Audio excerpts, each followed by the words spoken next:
Hey guys, it's Christine and I'm at Estrelar Studios. Let's see you next Tuesday. And today we have Gyimah as our guest. So I guess just to kick it off, can you introduce yourself? Are you originally from Toronto?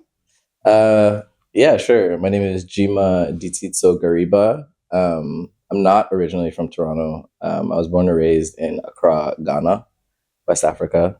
Um, my mom is South African, though. Yeah. Nice. Yeah. And so could you introduce a little bit, I guess, about your art? Because you were an artist. That's why you're here today. Yes. So, how long have you been doing art? Explain a little bit about that. I've been making art like my whole life, pretty much. Ever since I was a kid. I'm interested in a lot of different kinds of art.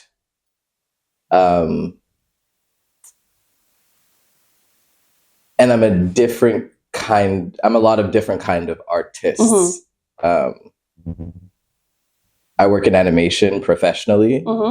I've worked in animation professionally for the longest amount of time. And just throughout my life, I've been an illustrator. I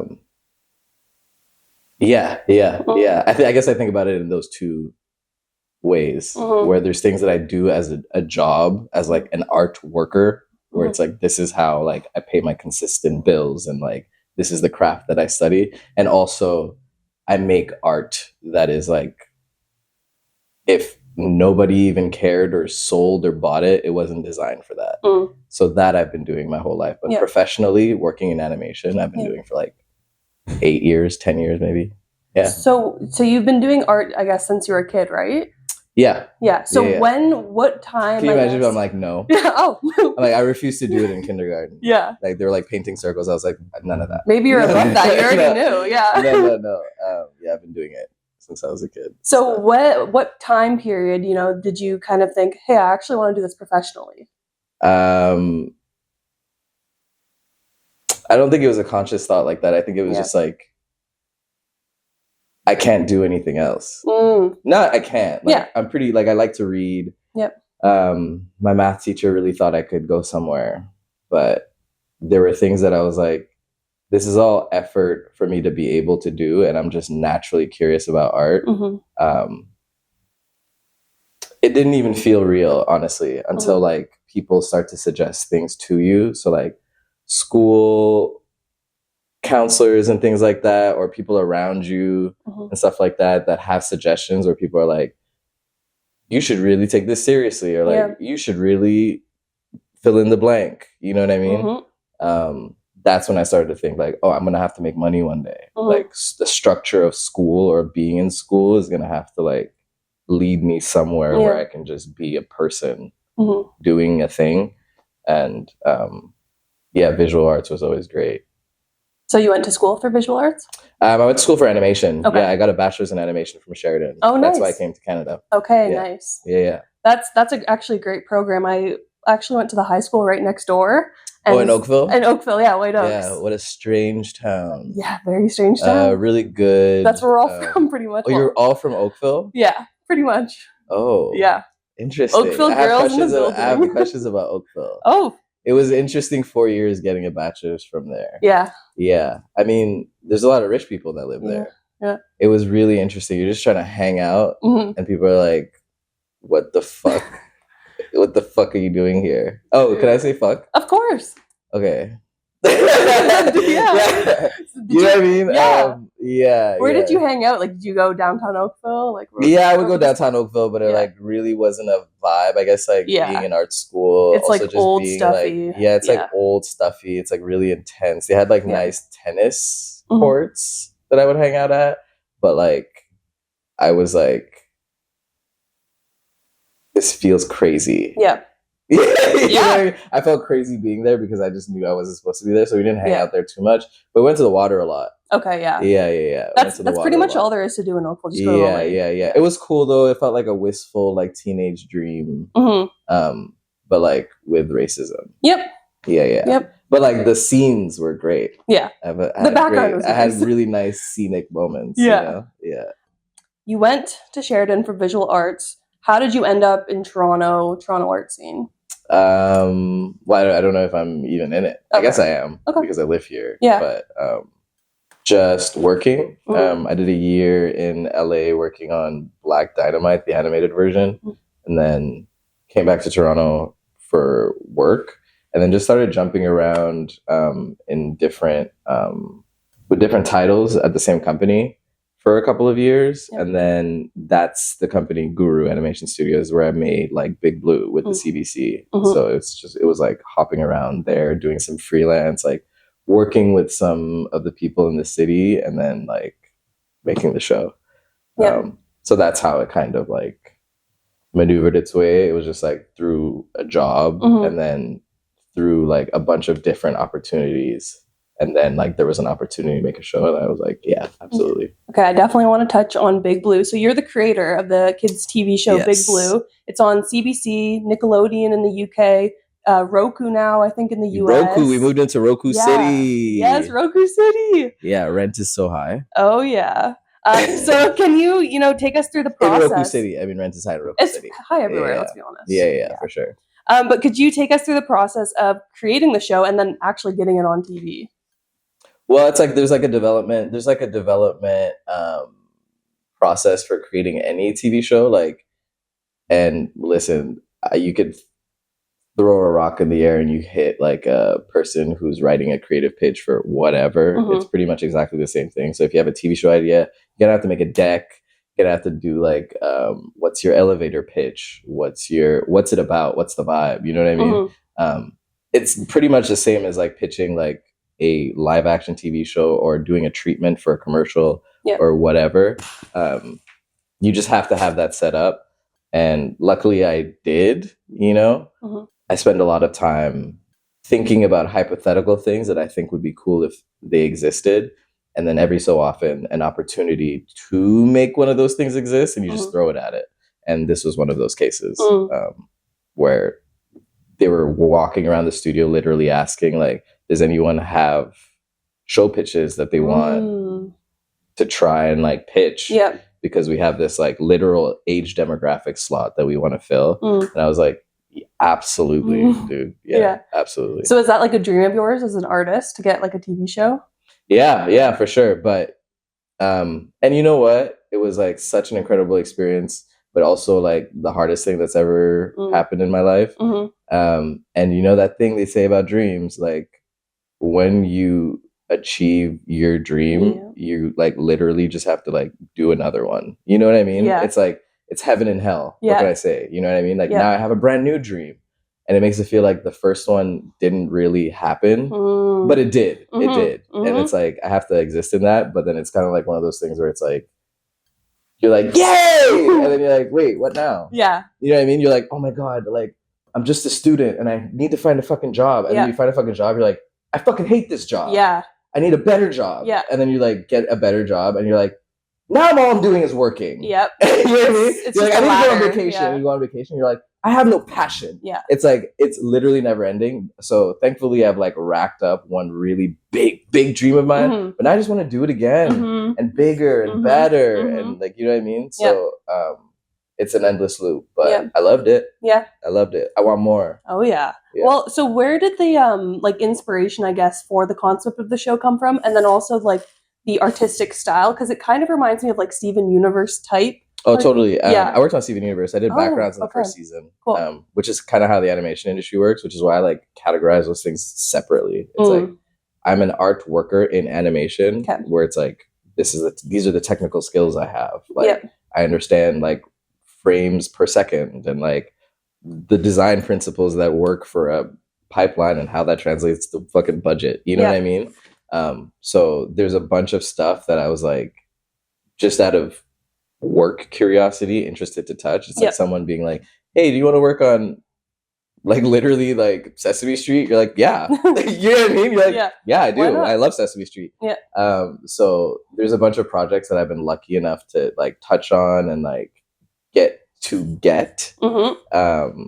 and a bunch of shows that from my childhood I also just know and wanted to get to do stuff like that. What shows? So it's like I'm gonna list them off like so fast. I hope like you can go in like 2 times slow-mo or whatever. It's like Samurai Jack's Dexter's Laboratory, Powerpuff Girls, Foster Home for Imaginary Friends, Billy and Mandy, Yeah.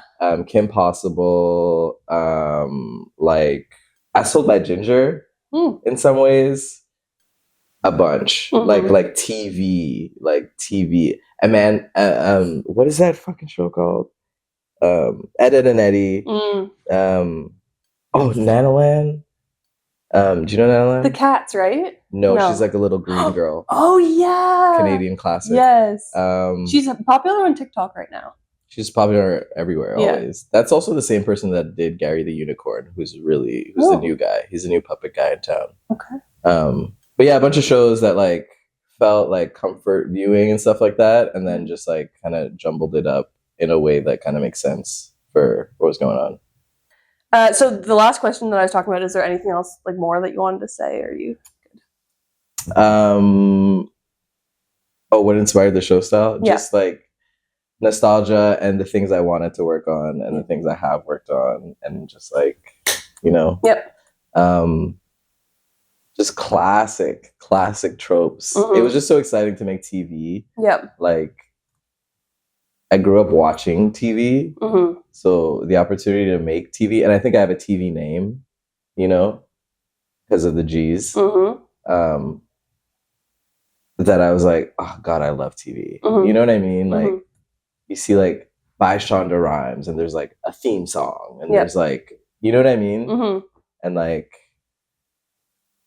it was just a vibe, and I was like, oh my God, the opportunity to create a vibe from scratch, like a TV show, even as like a dinner table conversation, even if I wasn't able to make visual art, like even if I wasn't blessed with the ability to do it and the interest to do it, like as a dinner table conversation, it's so interesting to talk to people and be like, hey, what kind of show would you make? I think even if I wasn't a visual artist, I would be like, I would make a kids TV show. Like, that's very much in my wheelhouse of like interests and like sense of humor. So that's what I drew on when they're like, hey, do you want to make it? It's like someone asking you, hey, like, do you want to make a pop album? You're like, yes. Like, I'm not a pop artist, but I know what kind of pop album I would make, obviously. You know what I mean? So it was one of those things where that was the most fun part. It's just being like, oh, just as a fan of cartoons, like, what kind of cartoon would you make? That's so fun, you know? Okay, so what unique challenges and opportunities do you think Toronto offers for artists compared to other major cities? What?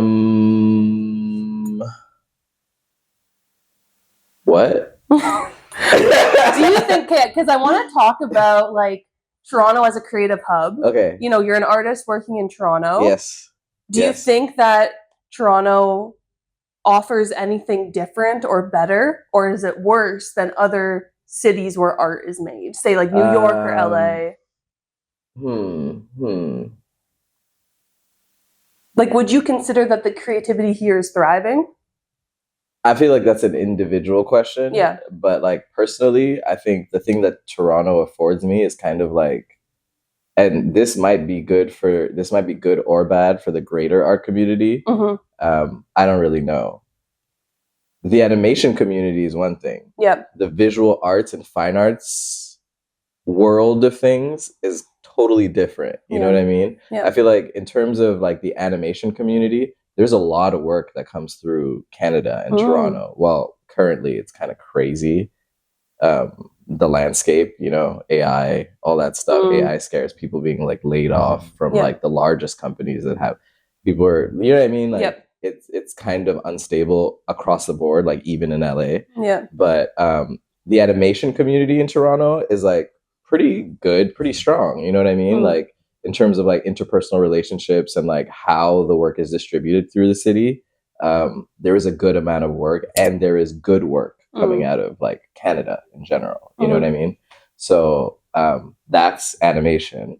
In terms of the fine arts world, where it's like illustrations and like art shows and like money in a certain way, fine arts is like not a world I've been welcomed into necessarily.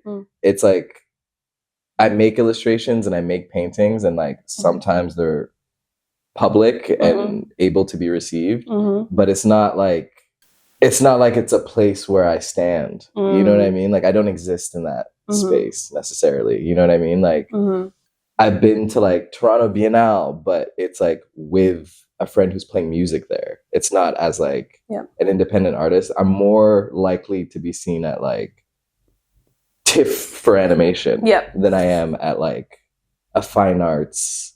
You know what I mean? Like where you center yourself. So speaking on what it does and doesn't do for like the community is like not really my place. I feel like I'm better at speaking for animation. When I do illustration stuff and people are like, oh my God, like you should totally like join us in like this group show or like in this like community or whatever. I'm always just like, oh, sick. And it's usually through someone that I already know through someone else. You know what I mean? In the fine arts world. Or like a friend who's doing something, but I don't really know what it does for the community. I just know that a lot of people like don't like it. You know what I mean? And being in Canada, honestly, for me, the only thing it's done is give me like stability because of my animation job. You know, like my work in animation fulfills me on like a child healing way. And like pays for peace for me to be able to just make illustrations of the things that I want to make. So like usually it's like a really nice relationship with the people who are interested in buying like really high quality prints for like a decent price at like a large scale of something that I wanted to draw. You know what I mean? So I'm not really, there's no middleman of someone having to like frame it or like sell me to a gallery. It's like, I don't, direct to consumer. Like, yeah, exactly. You know what I mean? I'll post something on Instagram and it'll be someone will be like, I want that. I'll be like, well, it's printed in this really like annoying way where it's literally going to cost you $400. And they're like, okay. Yeah, people want that. Do you know what I mean? They're like, okay. So it's like, I can just sell it and be like, oh, okay, well, here. You know what I mean? But I know for a fact that people like who have gallery shows like on the regular and who are like always putting their work out as illustrators or painters or even like photographers are having to go either the like magazine route or the like editorial route where they're just shooting stuff all over the city. But I don't know that this city like helps you do that. I think they're doing it because they're obsessed with it. But like, I don't think that the city like helps you to do it. You know what I mean? But there's people in New York who are just like, yeah, my paintings are like on a billboard because something's happening that's just helping me do it. You know what I mean? I hear about it less here. Not that it doesn't happen, but I just wouldn't know even.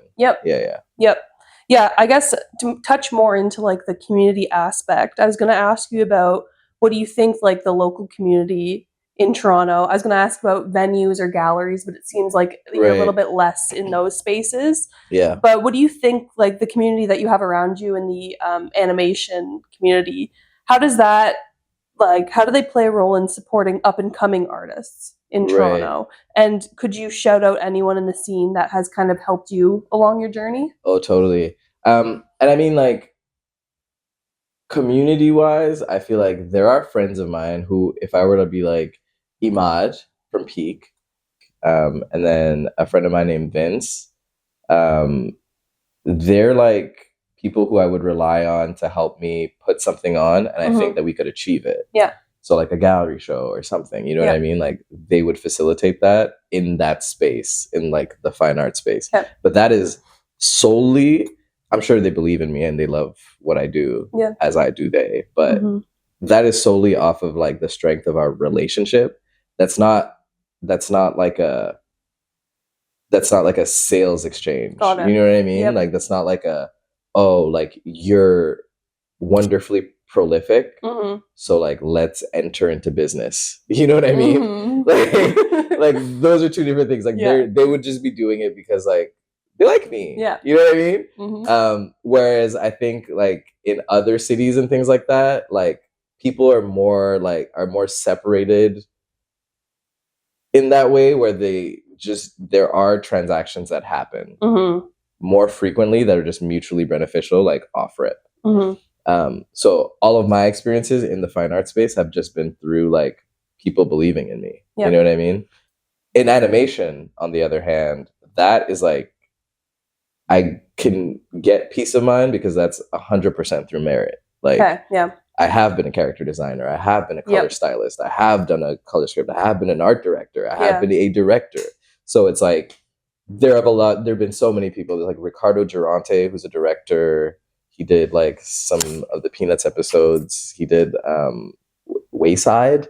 He's like he like storyboarded every episode of Wayside, which is like a cartoon that like aired in Canada. It's a school. They have like a tall school. They have a tall school. I used to watch that. That's his humor. Like that's his work. So he like really mentored me on Big Blue. Like he was the co-director on Big Blue, and like the best.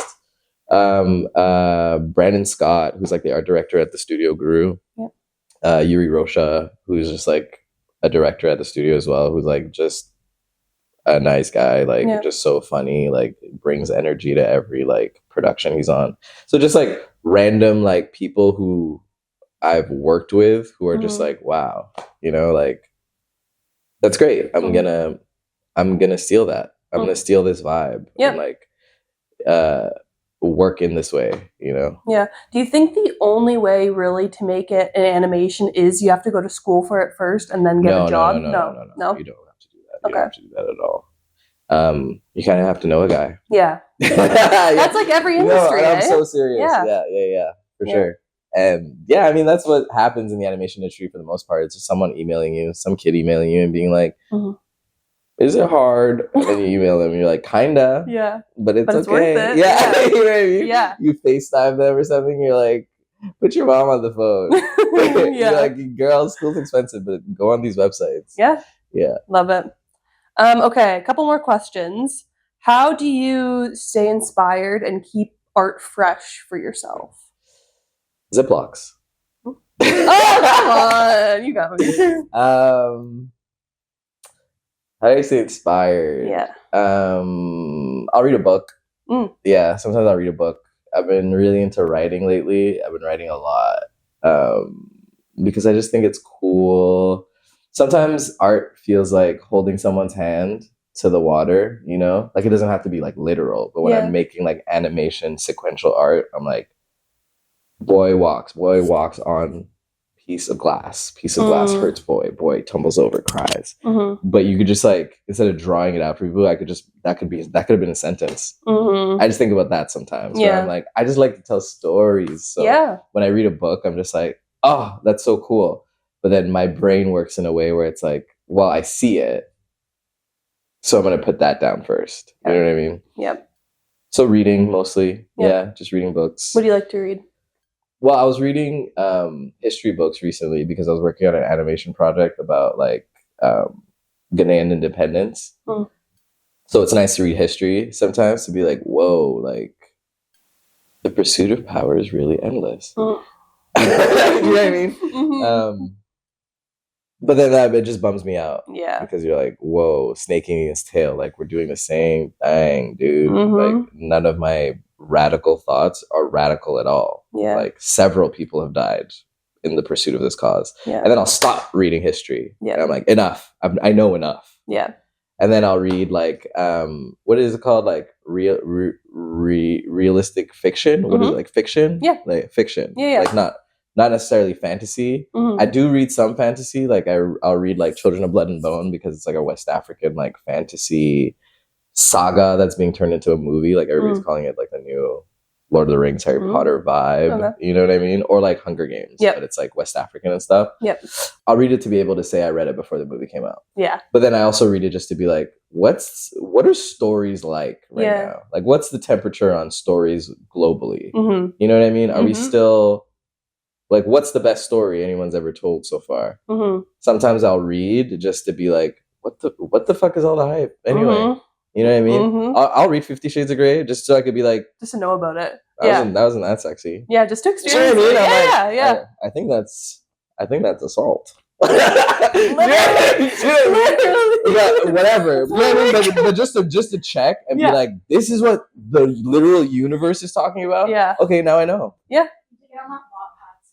Oh, you're like, now this is sex. Yeah. Oh God. Yeah. Oh right. There you go. Oh, I wonder how they're doing nowadays. It's gotta be crazy. I'm okay. Yeah, she was one of them. I don't think I could ever.